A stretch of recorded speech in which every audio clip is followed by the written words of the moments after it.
Stop putting the light in the wrong place. Understand these simple basic principles of a 3-light setup. It'll save you every single time. Next here on the Slanted Lens. Hi, this is JP Morgan. Today on the Slanted Lens, I've got Camilla here with me. Hi. Camilla's going to help us look at a 3-light setup using LEDs. The reason I want to attack this is because I want to really help myself and you understand how to use a flat paneled LED. This is 8.5 by 14.5.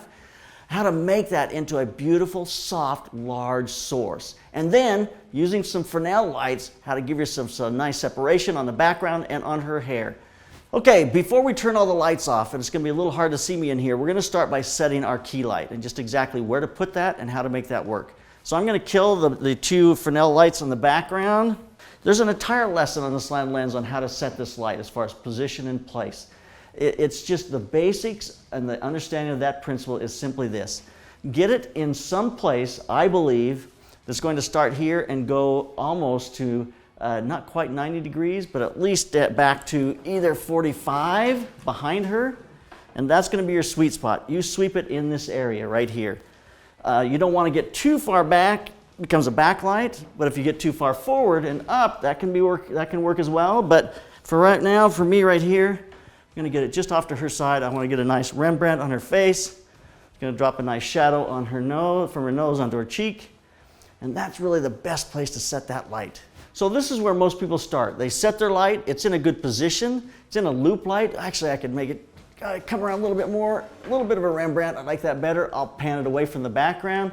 That's a whole nother laws of light lesson, so it keeps the light off the background.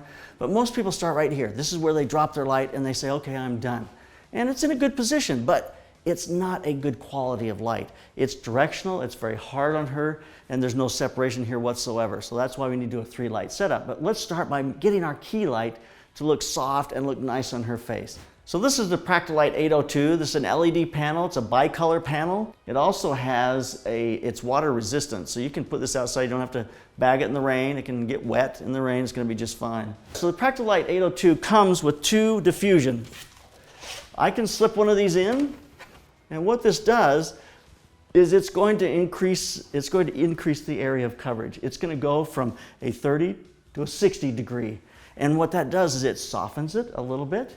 It spreads it, and so we're going to get a tiny bit more light on the background, and it's going to be a little softer light on her face. So I can now take and I will open up just a half a stop here. I'm going to go up to 3.5, maybe 3.2. That looks good on her face. It's opened up a little bit better, but still not a great light on her face. It's really not doing her any favors. So we're going to go to a 90 degree. It's much softer on her face. The highlight's not quite so harsh and not so specular on her cheek. It's giving me just a nicer light around her face. But it's still a long ways from being good. But there's 2 steps in the right direction. This is a diffusion material I love to use. It's called a Tough Lux 3000. And it's pretty heavy. It's pretty dense. And I like that because I'm going to shine light straight through it. But I'm going to try to make this into a larger source. Most people center it right in the middle. And that makes sense in some ways. But I'm going to move it, and I'm going to make it go slightly to the right because I want it to be able to open up on her face to the right. I want there to be area out here. I want to turn this into a small softbox. I'm going to now tape this on the bottom, and then I'm going to close these barn doors just slightly, and I'm going to make it balloon out. And give myself just a little bit of, and it's going to make this light open up and wrap around her face just a little bit. It's not going to be quite so harsh on her face. I'll open up the barn door on this side. It's a much softer light on her face. Any kind of, just it wraps around her skin, just looks really pretty on her face. So now I'm getting into something that I feel more comfortable with. It's quick to do on set. I've done this a million times on set. It's just a great way to give yourself a little bit of a softbox kind of feel in a huge hurry. But on set like this, I'm going to go another step further. So we're going to pull this off.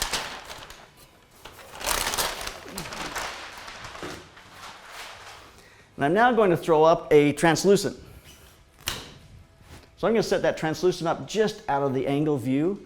And now I'm going to back this light off to where it starts to fill up this entire circle and starts to become a nice key light through that, almost like a softbox feeling. I've lost some light because I moved away, so I'm going to kick my ISO up.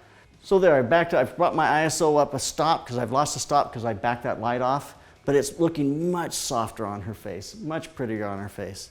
But the last step I'd like to do is to just completely reverse this around. I'm going to pull this out. I'm going to change places with the light. Light's going to come in close to her. So it's going to come just out of camera right here. I'm going to find my place. And then I'm going to add a reflector in here. Now my light it's in a vertical fashion. It's not wrapping the way I'd like it to. So I'm going to take this reflector and I'm going to turn it, get it right straight out towards the camera. And now that's going to give me an area that's going to start to wrap around her face. And you'll be able to see the light bounce. A secondary bounce will start to open up the side of her face. And we get just a much nicer look at her face, a little bit in the shot. So much nicer. Just a beautiful wrap around her face. I'm trying to use as much of this as I can. So I'm going to make sure I just keep it as full as possible. I may even, if I tilt it towards this edge here, it's going to bounce more light into the shadow side on her face. It's going to start to open that up. Now the last thing I would do with this, simply grab my reflector and open up that shadow just a little bit. So there's my nice 2-light setup. We've come a long ways. Take a look at the very first light we set up. Now take a look at where we're at right now. A huge difference. So this is the Practilite 602, and what this is a Fresnel lens light. I love this combination of having a LED panel and then 2 of these Fresnel lens lights. So they do have a smart sync, which means you can change these fixtures by themselves, or when you click on it and link them, you now can change them and they're locked together. Allows you to change both the lights at the same time. Now I'm going to take one of these Fresnel lights. I love this application. The 602 Practilite just gives me the ability to turn this on, and I can give myself a nice little bit of coverage on the back of her head there. I'm going to bring this up. So there's a great setup there for that second light. Now our third light is that helps us get separation from the background. So she at one point was just disappearing into the background completely, but now we've got a nice key light on her face. We have a little bit of light on that background because it's bouncing off from our key light, but we got a nice separation from the light rimming on the side of her hair. But now we really want to open up that background just a little bit. So I can add a third light in several different ways. If I take this light, so we switched out the diffusion material. Rather than that translucent, I put a hard white on, which is going to bounce much more light in and open up the shadows. And I think that's a great addition there. It helps us a lot. I never use a translucent as a fill card because it just isn't efficient enough. So that hard white is going to give you a much nicer look there. The last thing I'm going to do is I'm going to replace this reflector with a hard foam core. This is foam core I bought from the dollar store. These are $1 a panel, so it's $2 worth of balance material here. So there's a foam core. That's just a couple of dollar pieces of foam core from a dollar store. It's way more efficient. It's a hard surface. That hard surface bounces light back more efficiently. It's going to open it up through the fill light. It's going to open up the shadow side. And it's also going to open up the shadow side just by virtue of the fact that it's more efficient off this corner, going to bounce light in the shadow on the side of her face. This, I think, is a great go-to. So really, if you boil this entire thing down, it's a stand with a nice piece of foam core, and that foam core becomes your key light. So there we can see that. We can see where we come. Let's just turn these lights off one at a time, and let's back out of this and see where we're at. So first off, we'll kill our background light, then we'll kill our rim light. Let's pull our fill light out of there. Last of all, as we just take our foam core away, and there we are. So I'm going to turn all these lights back on, and we're going to wrap this up. Is this the end? No, this is the beginning. We can change the background light. We can make it into a spot. We can put a light behind her and let it rim her entire hair. We can turn off one of the rim lights and just use a background light. We can use a single light where we just turn this foam core deeper into the background and it starts to separate it from the background. This is the jumping off point. This is the foundation of all lighting. You know how to set your 1, 2, 3 lights, and now you can move them around and change them, do whatever you want with them.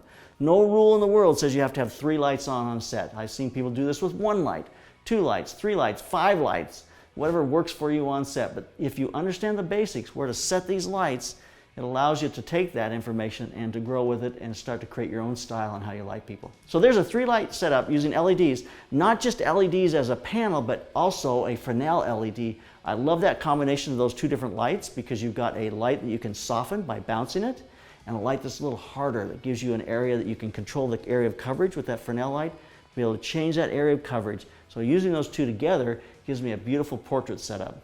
So there you have it. So leave us some comments, let us know what you think, and keep those cameras rolling and keep on clicking.